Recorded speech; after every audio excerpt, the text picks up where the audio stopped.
I've actually gone after the D-Day theme. So, not really the decision so much, but D-Day. And I'll start with some really short historical perspective. I'll keep it really short, I promise. So D-Day, as most of you would know, was the day the Allies made a very important landing in Normandy in France. And that's the day the tide turned in World War II, So, and I know I'm saying this because that context is important, because the word has come to mean so many different things to so many different people, Many people think it's the day you get married, but I think basically D-Day is about soldiers in battle. So I want to set that context. And my story is about a day that I felt like a soldier in battle on D-Day, except that I was a soldier in the Chinese army, while the action was in France with the Allies fighting the Germans. This story is about expectant fathers. And I know it's not a valid HR-approved term. It's a category of people which is probably more neglected than male models, But still here I was, 10 years ago, an expectant father for the first time, right here in Gurgaon. And I think it's not a coincidence that the right to information was passed the same year. Yeah, that act. So it all started very nicely, by buying books for the wife and realizing that she's not reading them, you read them yourself and make little elevator pitches and executive summaries for her.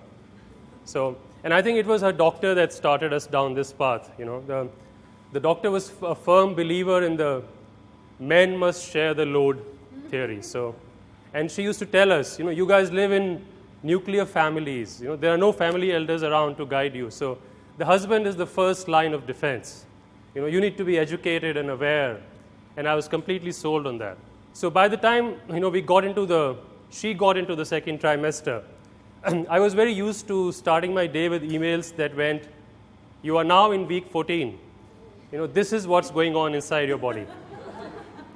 And by this time, my wife was getting a little tired of all the information overload. So every time I looked like I was going to start reading out aloud, she would say, "Why don't you go for a walk?" But I persisted, and so it went on. In the third trimester, the doctor revealed another one of her great plans. She was going to conduct weekend classes on Lamaze. I will add a little context. It's natural childbirth, relaxation techniques, breathing techniques, etc. That's all I know about it, by the way. But she was going to conduct those classes, and she said, she strongly recommended that the husbands come as well. So, and it was path-breaking. She had a curriculum. There was going to be lecture, activities, videos, handouts, the works. So we signed up.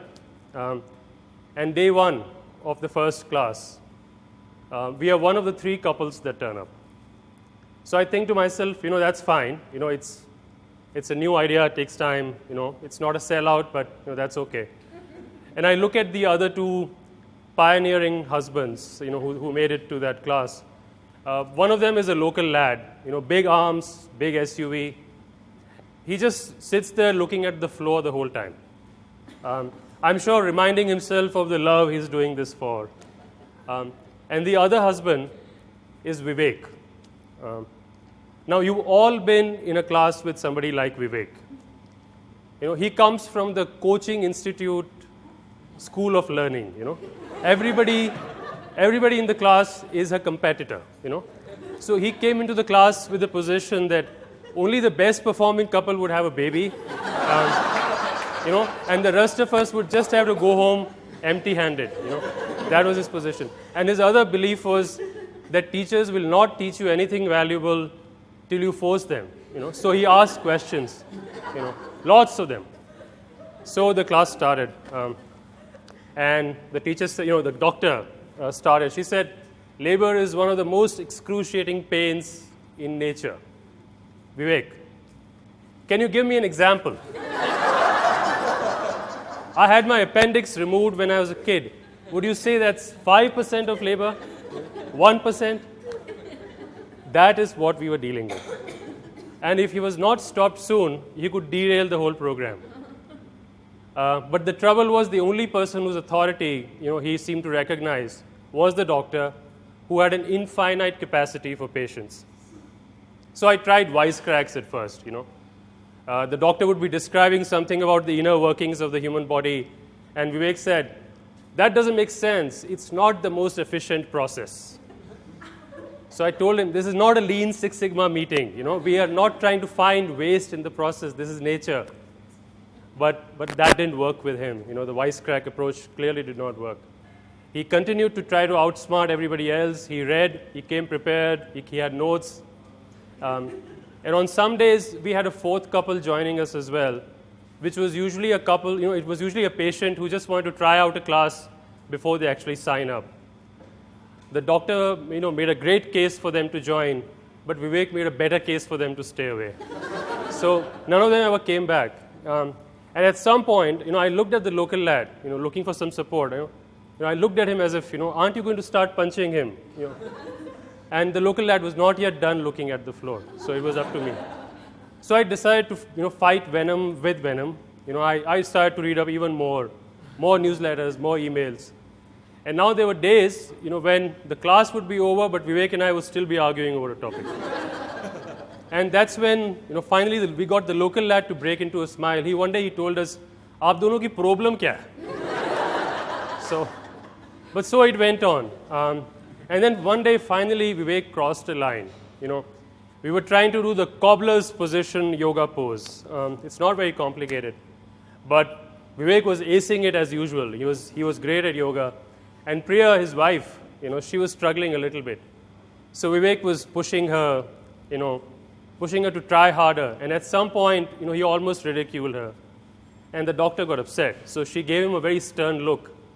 And Vivek said, "It's so easy. She's just not trying hard enough. I picked it up like this." So the doctor said, "You are not going to have the baby. She is. So you're not here to compete against her. You're here to support her." For a second, Vivek's face had the devastation of a bright student who's just been told, "You are barred from sitting in the final exam." It was priceless. And then after that day, he was very subdued in the classes, and the rest of the classes got over without too much trouble. He would shoot me a hateful glance every now and then, but he asked fewer questions, and they got over. So we were closer to D-Day. My mother-in-law arrived, and they immediately objected to how involved I was. So one day my mother-in-law said to me, "Aapko to badi knowledge hai?" And she said it with a stern gaze to make sure I didn't take it as a compliment. But I egged on, and we got to D-Day. And as my wife was settling into her hospital room, I had the expression of, this is it, this is what we trained for. And so I went to the reception to do some paperwork, and I rushed back to be by my wife's side. And I see that mother-in-law is already sitting there. So I hung around, I stood over her shoulder for a bit, with that body language of, "I think you're in my seat." But she did not budge.